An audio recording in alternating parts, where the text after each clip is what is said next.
When Iran's Revolutionary Guard announced via state television that 4 ballistic missiles had precisely struck the deck of the U.S. aircraft carrier USS Abraham Lincoln, the Pentagon's press office was preparing to release a statement with diametrically opposed claims. Thus, the first true fog of war in this conflict descended over the northern Arabian Sea, which account was closer to the truth. The origins of the incident are now clear to all. The U.S.-Israel decapitation strike targeting Iran's leadership directly resulted in the death of Supreme Leader Ayatollah Khamenei. This event was like tossing the most potent explosive into the already turbulent waters of the Persian Gulf. Iran swiftly delivered the most intense response imaginable. The Revolutionary Guard issued consecutive statements declaring the launch of Operation True Promise 4, simultaneously announcing the 6th and 7th waves of attacks. The most eye-catching and explosive claim came from the 7th statement. 4 ballistic missiles had struck the U.S. Navy's aircraft carrier USS Abraham Lincoln. It must be understood that if an aircraft carrier were truly struck by anti-ship ballistic missiles at sea, it would mark a watershed moment in naval warfare history. Military observers worldwide tensed up in that instant, fixated on open-source intelligence platforms and official U.S. military accounts. The U.S. response was swift. Central Command's statement on social media platform X was blunt, even tinged with undisguised contempt. They claimed the 4 missiles didn't even come close to the Lincoln, with aircraft continuing to launch normally from the carrier deck to carry out strike missions. This narrative stood in stark contrast to Iran's claims of success. In military conflicts, such cognitive warfare over battle outcomes is actually quite common. For Iran, it was imperative to project a tough stance domestically and internationally, demonstrating that even after suffering a devastating blow, like the assassination of its leader, the Revolutionary Guard still possessed the capability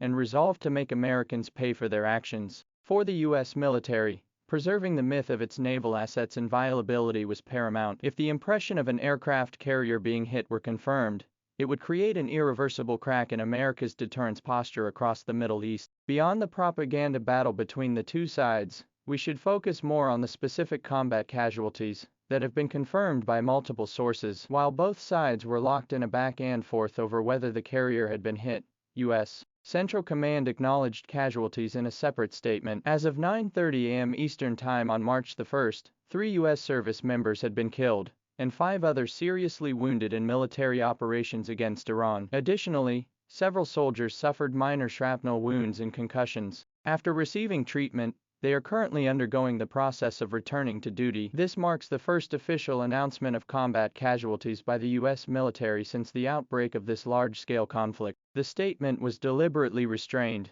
offering no details about the specific locations or causes of these injuries. It merely noted that the battlefield situation remains fluid, and major combat operations are ongoing. Notably, while the U.S. military denied the aircraft carrier was hit, it simultaneously acknowledged deploying B-2 stealth bombers to deliver 2,000-pound bombs targeting Iran's underground ballistic missile facilities. This indicates a rapid escalation in both the intensity and strategic level of U.S. strikes. Concurrently, Iran's retaliatory measures extend beyond the initial missile assault on the carrier. The Revolutionary Guard's earlier 6th statement mentioned strikes against 27 U.S. military bases across the Middle East. While this figure appears substantial, the specific damage and casualties remain difficult to verify at this time. However, we can gauge the intensity of the conflict indirectly through the reactions of neighboring countries. Saudi Arabia confirmed successful interceptions of Iranian missiles targeting Riyadh International Airport and Prince Sulaiman Air Base, a critical hub known to host substantial U.S. military personnel. In Abu Dhabi, United Arab Emirates, debris from intercepted drones damaged a multi-story building. Even Doha in Qatar and Port Dam in Oman reported discovering debris from the attacks or encountering drone assaults. This effectively corroborates Iran's claim that the 6th wave of attacks was no empty threat. While the actual precision and lethality may fall far short of its propaganda, it indeed launched an extremely broad saturation strike. Amid this dizzying barrage of news, several details warrant closer scrutiny. First is the announcement regarding passage through the Strait of Hormuz. Iran's Revolutionary Guard declared a ban on all vessels transiting the strait. Given that roughly 1/3 of the world's liquefied natural gas and about 1/5 of total oil consumption pass through this choke point, this threat is no empty bluff. While major shipping companies have yet to issue formal notices of large-scale suspensions, tensions have reached breaking point. Second is President Trump's contradictory statements. Beyond vowing on social media to kill Khamenei, he also mentioned the possibility of a diplomatic solution, only to warn in another post that Iran would face unprecedented retaliation if it dared to strike again. Such seemingly contradictory rhetoric typically indicates that decision-makers behind the scenes are continuously adjusting their messaging based on real-time battlefield developments. Finally, regarding the deployment of additional U.S. forces, in addition to the USS Abraham Lincoln, already stationed in the Middle East, the USS John C. Stennis carrier strike group has also been redirected from the Caribbean to the region. This demonstrates that the U.S. military is preparing for a protracted conflict. Based on currently available information, we can outline the following key points. First, the U.S.-Israel joint decapitation operation succeeded tactically by eliminating the enemy's top-tier leadership. Second, Iran's retaliation was unprecedented in scale, deploying massive numbers of missiles and drones targeting multiple countries and objectives.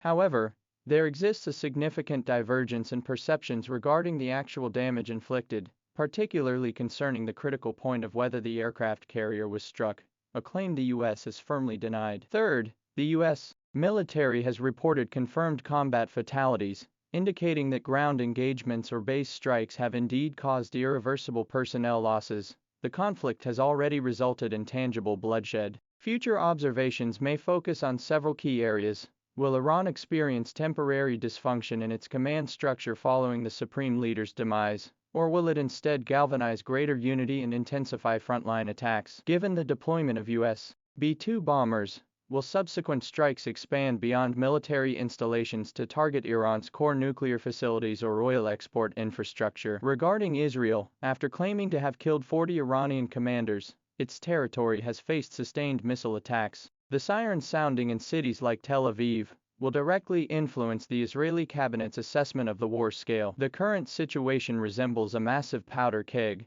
with each strike by either side effectively tossing a match into it. As for whether those 4 missiles actually grazed the Lincoln's hull, only the intelligence agencies of both sides, and perhaps the sailors on the carrier's deck at that moment, know for certain. All we can do is keep watching every update from Central Command, watching those points of light over the Strait of Hormuz that could flare up at any moment.